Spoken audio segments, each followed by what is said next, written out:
여러분 안녕하십니까? 이어서 원주권 뉴스입니다. 포근한 날씨와 겨울비로 잠정 중단된 평창 송어축제가 중단된 지 열흘 만인 오는 17일에 재개장합니다. 축제위원회는 본격적인 한파에 얼음 낚시터 결빙 작업이 속도를 내고 있어 오는 17일부터는 운영이 가능할 것으로 보고 재개장 일정을 확정했습니다. 눈썰매 등 눈을 활용한 체험시설도 정상적으로 운영되며 폐막일은 다음 달 16일로 연장됐습니다. 한편 개막 일정이 연기된 대관령 눈꽃축제도 17일에 함께 시작됩니다. 환경부가 횡성 댐만으로는 원주와 횡성 지역의 물 공급을 안정적으로 할 수 없다고 잠정 결론지었습니다. 하지만 횡성 지역의 피해를 감안해 상수원 보호구역을 해제할 수 있도록 원주 취수원을 옮기는 방안을 검토하고 있습니다. 보도에 김진아 기자입니다. 환경부가 최근 전국댐을 대상으로 용수 공급 능력을 재산정한 결과 횡성댐의 이수 안전도가 50%로 댐 건설 당시 97%에서 뚝 떨어졌습니다.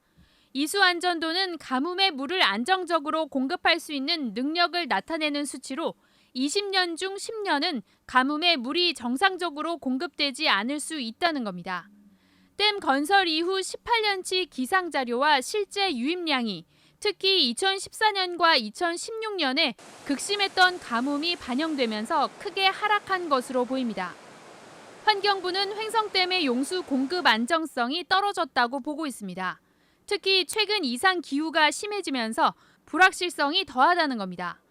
다만 물이 늘 부족한 건 아니기 때문에 횡성 주민들의 피해를 줄이기 위한 상수원 보호구역 해제 방안을 검토 중입니다. 여유 수량이 있는 상수원에 원주 취수원을 이전해서 물을 받고 현 취수원을 폐쇄하든지 비상시에 쓸 수 있도록 최소한의 수질과 취정수 시설을 유지할 수 있는지 검토하는 용역을 진행 중입니다.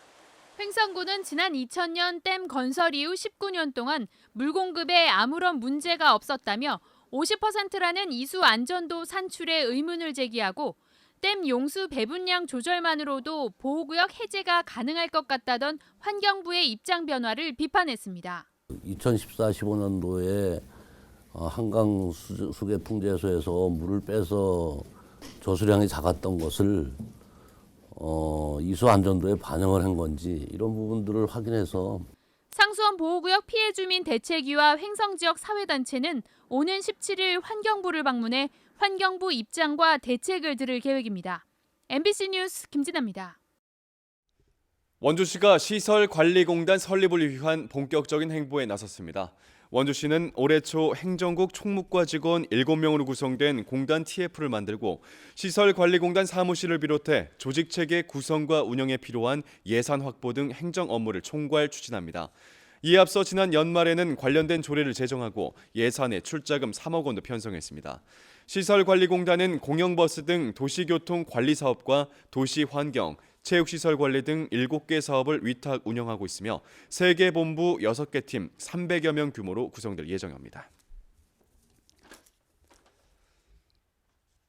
설 연휴를 맞아 선물 세트류 과대 포장에 대한 단속이 강화됩니다. 강원도는 제품이 포장 공간에서 차지하는 비율이 15% 이하일 경우 최대 300만 원의 과태료가 부과된다며 도내 대형마트와 백화점 등에서 과대 포장물에 대한 단속을 실시한다고 밝혔습니다. 이는 포장 폐기물로 인한 자원 낭비를 막기 위한 조치로 매년 설과 추석 등 명절에 강원도와 시군 등 자치단체는 과대 포장 단속을 실시하고 있습니다.